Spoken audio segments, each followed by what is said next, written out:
यो दुई नदी चाहिँ कुन नदी मिसेर चाहिँ यो यतापट्टिबाट आएको नदी भने चाहिँ सुनकोशी भन्छ यसलाई। हजुर त्यहाँ पुरा पौराणिक भाषालाई स्वर्ण कौशिका पनि भन्छन्। हो यताबाट आएको चाहिँ यो तपाईँ तामाकोशी, यसलाई ताम्र कौशिका भन्छन्। हो सुवर्ण ताम्र कौशिका हो निकटे भनेर भन्नु यो नरवेश्वर भन्छन्। यो दुईवटा कोशीको सङ्गमस्थल हामी मर्दा पनि ल्याएर चाहिँ यो एकदम ठुलो घाट भएको यहाँ दाह संस्कार गर्ने दाह संस्कार गर्ने यिनै हो।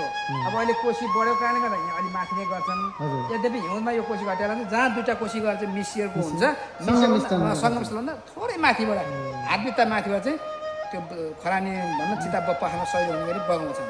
अस्तुहरू त्यहाँ बगाउँछन्। अस्तुहरू त्यो भन्छ। हाम्रो पुर्खालाई त चाहिँ भीमसेन थापाले एउटा दिएको पत्र पनि रहेछ बाबु यहाँ यस्तो पत्र चाहिँ स्वस्ति Shri general commander in chief Bhimsen Thapa कश्य पत्रम आगे पक्रवासमा कराउन उठाउन आएका जाने यथोचित उपरान्त पक्रवासका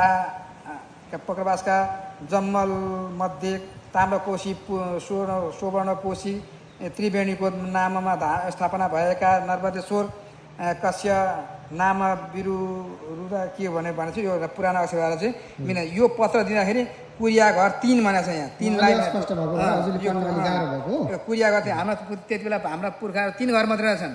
यो त चाहिँ 1892 सालमा दिएको पत्र ताम्र पत्रहरू पनि छन्, शिलापत्रहरू पनि छन्। यस्ता पुराना चाहिँ यो पत्र तपाईँ ओरिजिनल पत्र नि जस्ताको तस्तै छ। त्यो 1992 सालमा बनाएको त्यो कागज अलि न मुर्चुकाले खाने न धुलिया लाग्ने न त्यो मकाएर जाने।